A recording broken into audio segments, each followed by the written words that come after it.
여러분 안녕하세요. 오늘 우리가 함께 살펴볼 텍스트는 정말 흥미롭고 또 한편으로는 오해도 참 많은 본문입니다. 바로 요한계시록 19장인데요.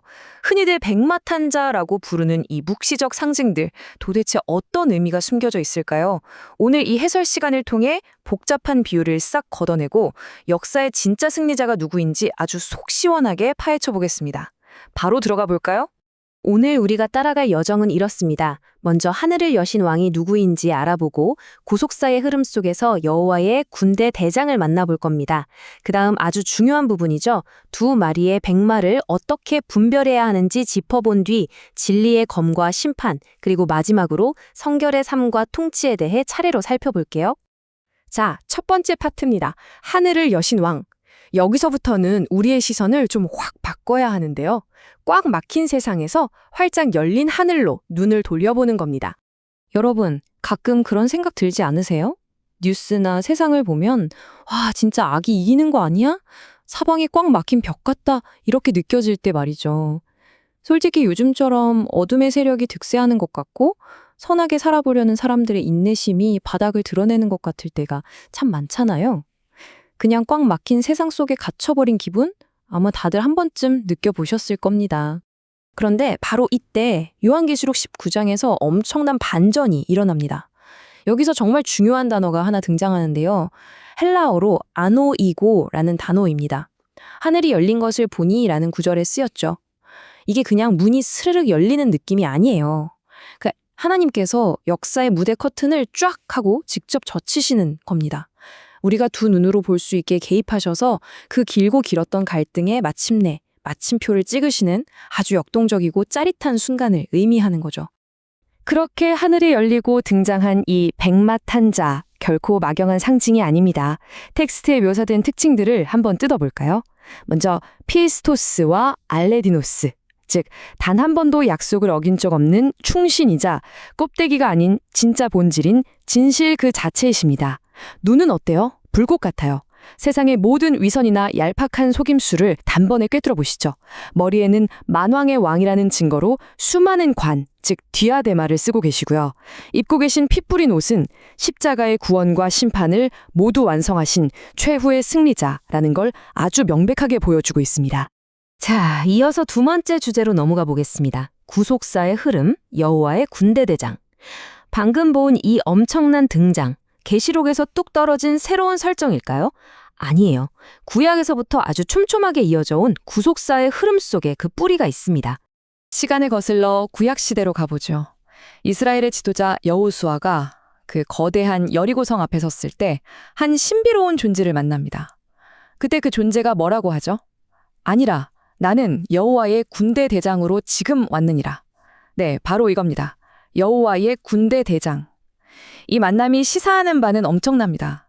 궁극적인 영적 전쟁은 인간의 어떤 얄팍한 전략이나 무기로 이기는 게 아니라 오직 하나님의 임재 그 자체로 승리한다는 걸 완벽하게 보여주는 대목인 거죠. 이 구약과 신약의 연결고리를 한눈에 볼까요? 과거 여호수아가 신을 벗고 엎드렸던 그 신성한 군대 대장이 시간이 흘러 신약의 계시록에서는 백마를 타고 등장하는 만왕의 왕으로 다시 오신 겁니다. 우주적인 전쟁을 완전히 끝내버리러 오신 거죠. 어떠세요? 구약부터 신약까지 관통하는 거대한 퍼즐이 딱 소리를 내며 맞춰지는 느낌이 들지 않으시나요? 이제 세 번째 주제, 두 백마의 분별입니다. 여기서부터는 정말 집중하셔야 합니다. 아주 치명적인 속임수 하나를 우리가 짚고 넘어가야 하거든요. 바로 계시록 6장에 나오는 흰 말과 방금 우리가 본 19장의 백마를 헷갈리게 만드는 이단들의 논리입니다. 계시록 6장의 기수는 참된 왕을 아주 교묘하게 흉내내는 가짜입니다. 이 둘을 철저하게 분별해야만 하는데요.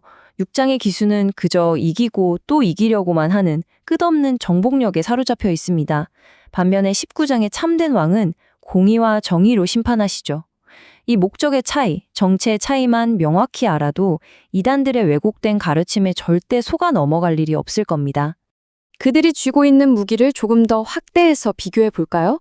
왼쪽을 보시면 가짜 기수는 화살이 없는 활을 들고 있죠. 겉보기에만 위협적일 뿐 실체나 진리는 전혀 없는 정치적, 종교적 속임수를 뜻합니다.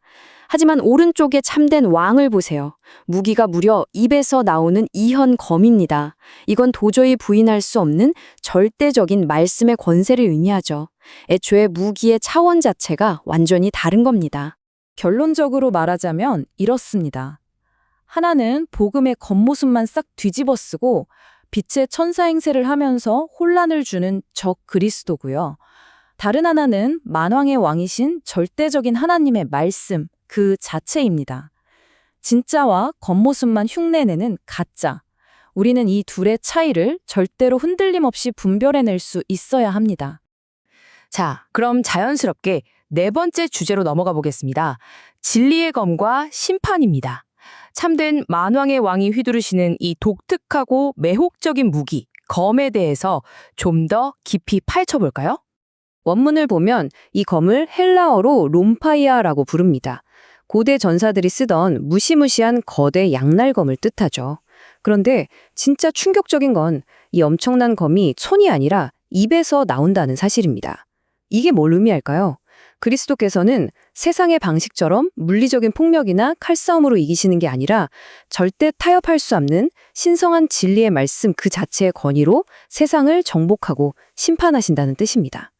참된 심판은 오직 말씀으로만 이루어진다는 원리죠. 이제 마지막 다섯 번째 파트, 성결의 삶과 통치입니다. 대장이신 그분이 어떻게 승리하시는지 확실히 알았잖아요. 그렇다면 이제 남은 질문은 이것뿐입니다. 그분의 뒤를 따르는 우리, 즉 하늘의 군대는 도대체 어떤 방식으로 이 승리의 행진에 동참해야 할까요? 놀랍게도 텍스트에 묘사된 하늘의 군대들은 손에 칼이나 창 같은 무기가 전혀 없습니다. 빈손이에요. 아니, 전쟁터에 나가는데 왜 빈손일까요? 왜냐하면 우리의 참된 대장께서 말씀이라는 무기로 이미 완벽하게 승리를 끝내놓으셨기 때문입니다. 그러니까 우리의 역할은 세상 사람들처럼 무기를 들고 피 흘리며 싸우는 게 아니에요. 그저 희고 깨끗한 세마포 옷을 입고 신실하고 묵묵하게 그 승리자의 뒤를 따르는 영광스러운 순종의 행진을 하는 겁니다. 여기서 군대들이 입고 있는 이 희고 깨끗한 세마포, 이게 정말 우리 삶의 핵심 키입니다. 존 웨슬리의 그리스도인의 완전이라는 성결신학과 아주 깊게 연결되는 부분인데요. 그러니까 참된 믿음이라는 건 그냥 머릿속으로 아, 그렇구나 하고 동의하는 수준에서 끝나면 안 된다는 거예요. 실제로 내 삶에서 죄를 이겨내는 거룩한 삶의 방식, 즉 적극적이고 실천적인 옳은 행실로 드러나야만 진짜 성결의 세마포를 입었다고 말할 수 있는 거죠. 그래서 우리가 이 위대한 승리에 함께하기 위해 매일매일 기억하고 실천해야 할 세 가지 스텝을 정리해봤습니다. 첫째, 예수 그리스도만이 이 역사의 절대 주관자이심을 100% 인정하십시오. 둘째, 매일매일 그 진리의 말씀이라는 거울 앞에 여러분의 삶을 낱낱이 비춰보면서 기준으로 삼으세요. 그리고 셋째, 세상이 아무리 흔들고 거센 시련이 몰아쳐도 절대 타협하지 말고 여러분의 거룩한 삶, 이 깨끗한 세마포를 끝까지 치열하게 지켜내시기 바랍니다. 이제 하나님께서 역사의 커튼을 활짝 젖히셨고 참된 왕은 이미 오고 계십니다. 오늘 해설을 마무리하면서 여러분께 꼭 던지고 싶은 궁극적인 질문이 하나 있습니다. 여러분은 지금 저 충신과 진실의 왕을 당당하게 따라갈 준비가 되어 있으신가요? 여러분이 입고 있는 세마포는 그날에 어울리게 희고 깨끗합니까? 오늘 우리가 함께 나눈 이 본문 분석이 여러분의 일상에 아주 깊은 영적 통찰과 도전이 되었기를 진심으로 바랍니다. 그럼 저는 다음 시간에도 흥미롭고 날카로운 자료 해설로 다시 찾아오겠습니다. 감사합니다.